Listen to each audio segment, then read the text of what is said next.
Setelah kabar meninggalnya Paus Fransiskus disiarkan, maka pertanyaan selanjutnya adalah, siapa pengganti Paus berikutnya?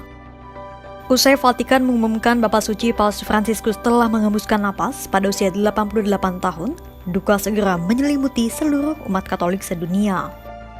Paus Fransiskus meninggal tepat setelah rangkaian Tri Hari Suci Paskah pada Senin 21 April 2025. Di kala Vatikan sibuk mempersiapkan segala prosesi pemakaman, mereka juga bersiap menggelar konklav atau proses pemilihan paus berikutnya.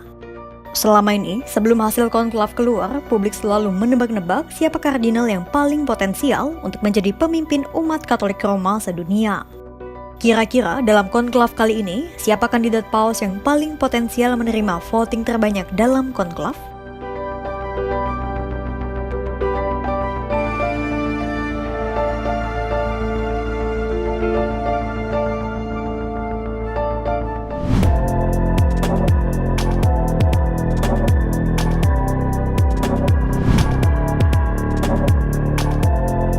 Sebelumnya, mari kita ulas singkat apa itu prosesi konklav atau pemilihan paus.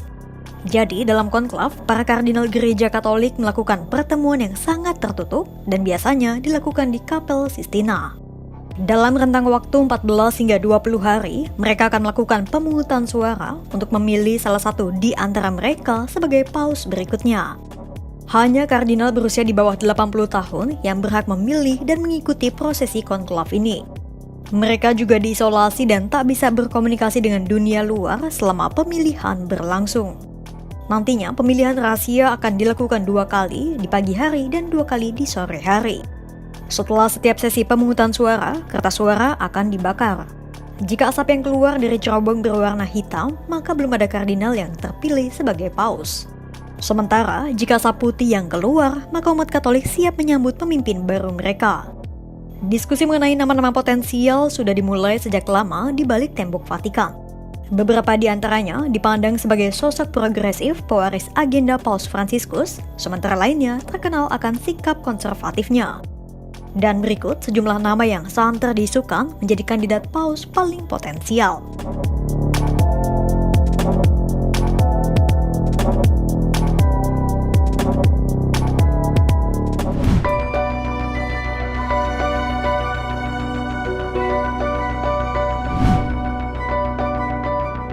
Pertama adalah Pier Battista Pizzaballa, seorang pejabat tinggi Vatikan urusan Timur Tengah berusia 60 tahun asal Italia. Kardinal Pizzaballa dianggap sebagai kandidat terdepan meskipun ia baru menjadi kardinal pada tahun 2023. Namanya populer karena dirinya telah menghabiskan hampir seluruh masa karirnya di Timur Tengah dan tepi barat, salah satu wilayah konflik paling panas di dunia. Jika Pizzaballa terpilih, maka ia akan menjadi paus asal Italia pertama sejak Paus Yohanes Paulus pertama terpilih pada 1978. Para ahli menduga dirinya berpotensi mengantongi 2/3 suara dari Dewan Kardinal karena dirinya cenderung menghindari polemik doktrin. Namun, sejumlah pihak juga menyebut bahwa dirinya masih terlalu muda untuk menduduki jabatan paus.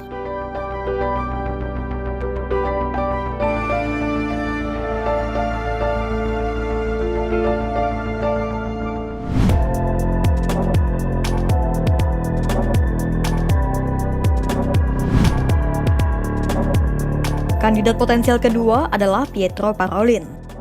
Kardinal Parolin adalah seorang Italia berusia 70 tahun dan telah menjadi tangan kanan Paus Fransiskus sejak tahun 2013. Kala itu, Paus Fransiskus mengangkat Parolin sebagai Menteri Luar Negeri.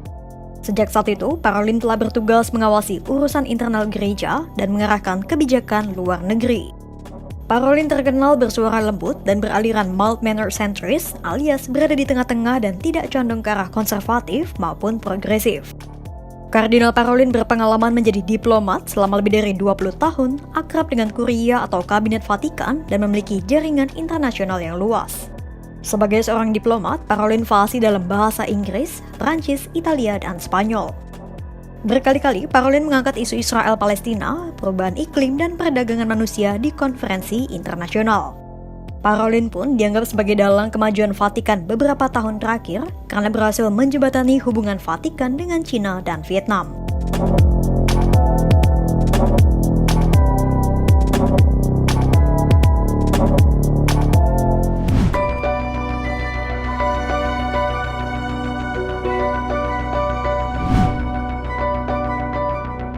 ketiga adalah Kardinal Fridolin Ambongo, seorang uskup agung Kinshasa, ibu kota Republik Demokratik Kongo. Kardinal berusia 65 tahun ini dianggap sebagai salah satu calon kandidat potensial sejak Paus Fransiskus mengangkatnya sebagai kardinal pada tahun 2019. Kardinal Ambongo terkenal karena dekat dengan Paus Fransiskus dan menjadi salah satu dari 9 dewan kardinal. Selama ini, Paus Fransiskus selalu mendorong gereja Katolik untuk pergi ke pinggiran.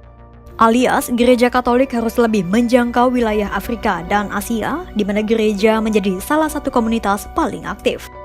Bahkan, 18% populasi Afrika memeluk agama Katolik dan benua ini juga melahirkan lebih banyak seminaris dibanding wilayah lainnya di dunia. Namun publik bertanya-tanya, kapan Vatikan akan memilih seorang paus dari Afrika? Selama ini seorang paus selalu berasal dari Eropa dan mayoritas seorang Italia. Paus Fransiskus, meskipun ia adalah seorang Argentina dan menjadi paus non-Eropa pertama sejak tahun 741, ia berasal dan tumbuh dari keluarga imigran asal Italia pula. Itulah mengapa dunia menantikan komitmen gereja Katolik untuk menjangkau wilayah Afrika dan Asia dengan memilih paus pertama gereja Katolik dari Afrika.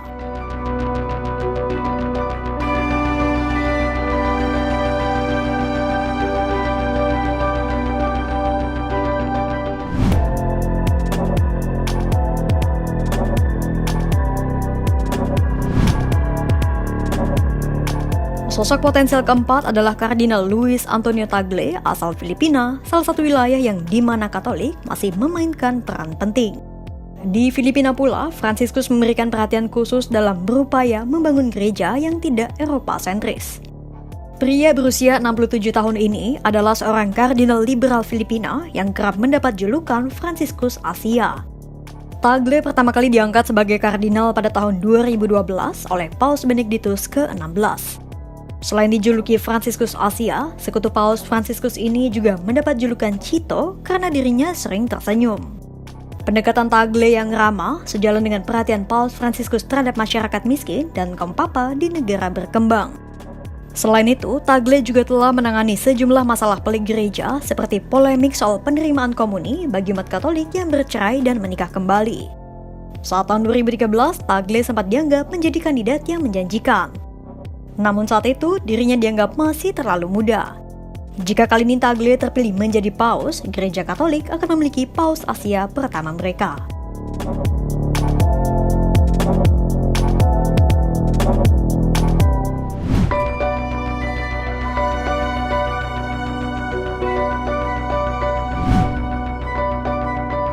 Sosok potensial kelima adalah Kardinal Matteo Zuppi asal Italia yang berusia 69 tahun.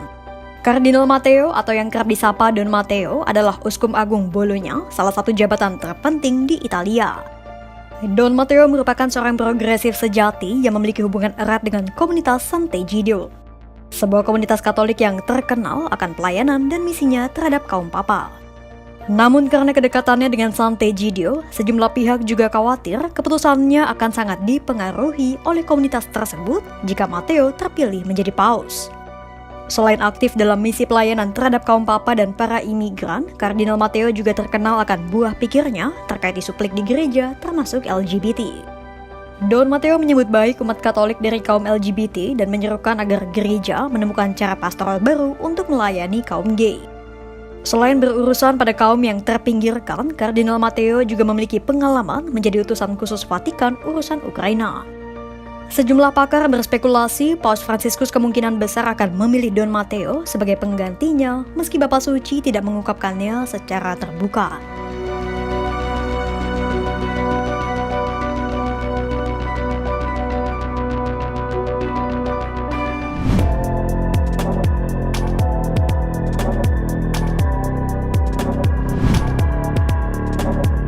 Kardinal potensial ke-6 adalah Peter Erdo asal Hongaria yang saat ini berusia 72 tahun. Kardinal Erdo pun diangkat langsung oleh Paus Yohanes Paulus II sebagai Uskup Agung Esztergom Budapest pada tahun 2002. Saat itu, Erdo masih berusia 50 tahun dan menjadi kardinal termuda pada masanya. Kardinal Erdo terkenal sebagai seorang konservatif ulung. Sebagai seorang konservatif, Kardinal Erdo disebut menjadi salah satu sosok yang mendambakan kembalinya konservatisme Paus Yohanes Paulus II dan Paus Benediktus ke-16. Bahkan pada tahun 2019, Kardinal Erdo menyinggung pentingnya menjaga api iman Kristen tradisional dalam dunia yang semakin sekuler. Kardinal Erdo pun menentang penerimaan migran dan memberikan komuni kepada umat Katolik yang bercerai. Meski demikian, Kardinal Erdo dianggap sebagai diplomat yang cerdik dan mampu membangun jembatan dengan umat Katolik di Amerika Latin serta Afrika. Sebagai diplomat ulung, Erdo mampu berbicara dan memahami bahasa Inggris, Prancis, Jerman, Italia, Rusia, dan Spanyol. Kardinal Erdo pun terkenal pandai menjangkau kelompok agama lain. Ia kerap menghadiri peringatan Holocaust dan dekat dengan para pemimpin Yahudi. Erdo memiliki jaringan sekutu barat yang luas setelah dirinya menjabat sebagai Presiden Dewan Konferensi Wali Gereja Eropa sejak tahun 2006 hingga 2016.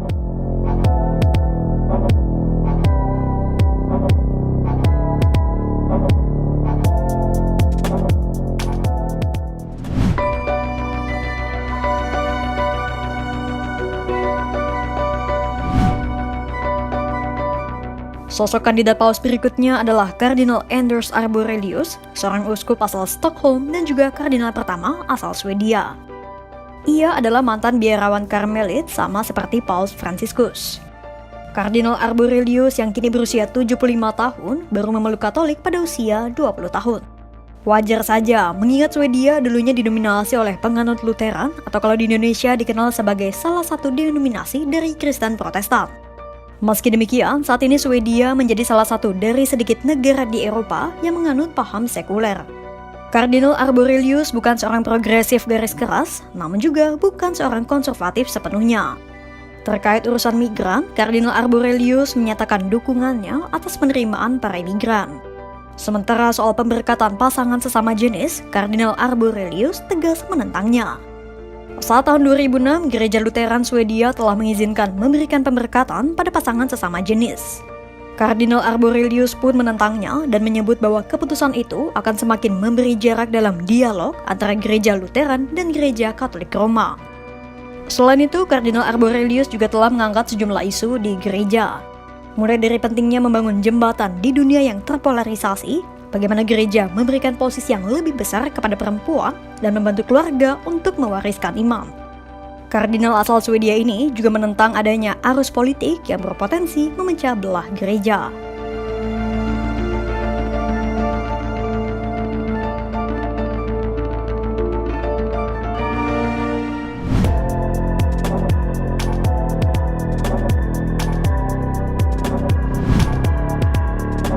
Kardinal potensial selanjutnya adalah Peter Turkson asal Ghana dan telah diangkat sebagai kardinal sejak tahun 2003 oleh Paus Yohanes Paulus II. Turkson dianggap potensial karena banyak umat Katolik yang mengharapkan paus yang merepresentasikan Afrika. Turkson juga fasih dalam banyak bahasa seperti Latin, Italia, Inggris, Prancis, Jerman, dan Fante. Kardinal asal Ghana ini juga dikenal sebagai pribadi yang terbuka akan dialog lintas budaya dan agama, serta santer menyuarakan isu perubahan iklim, keadilan sosial, serta kemiskinan global. Saat konklav pada tahun 2013, usai Paus Benediktus ke-16 mengundurkan diri, Turkson sempat diisukan menjadi salah satu kandidat potensial paus saat itu. Meski pada akhirnya, Paus Fransiskus lah yang terpilih.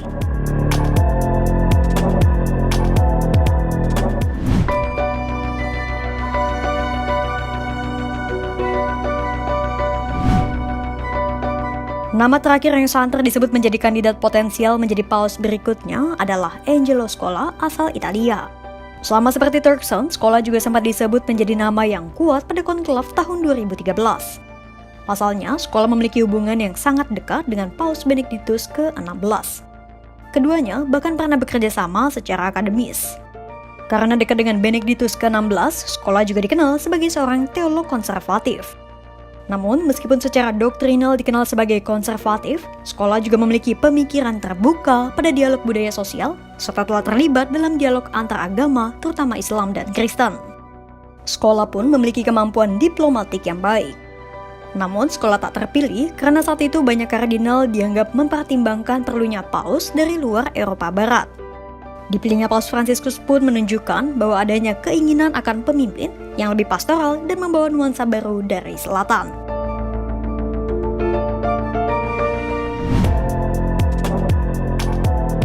Itu tadi sejumlah nama yang dianggap berpeluang menjadi paus atau papabile. Ada yang konservatif, progresif, dan ada pula yang berada di tengah-tengah. Seorang kardinal yang papabile kerap memiliki posisi penting di Vatikan atau keuskupan besar, dikenal luas dan dihormati, dan memiliki reputasi teologis, spiritual, dan pastoral yang kuat. Namun, ada pepatah lama di Vatikan yang berbunyi, "He who enters the conclave as pope leaves it as a cardinal." Artinya, semakin sering seseorang disebut-sebut sebagai kandidat potensial, justru bisa semakin kecil juga peluangnya terpilih menjadi paus. Kira-kira siapa sosok yang akan terpilih menjadi paus berikutnya dan menjadi pemimpin serta pelayan umat Katolik sedunia? Simak terus perkembangannya hanya di kanal YouTube Kompas.com.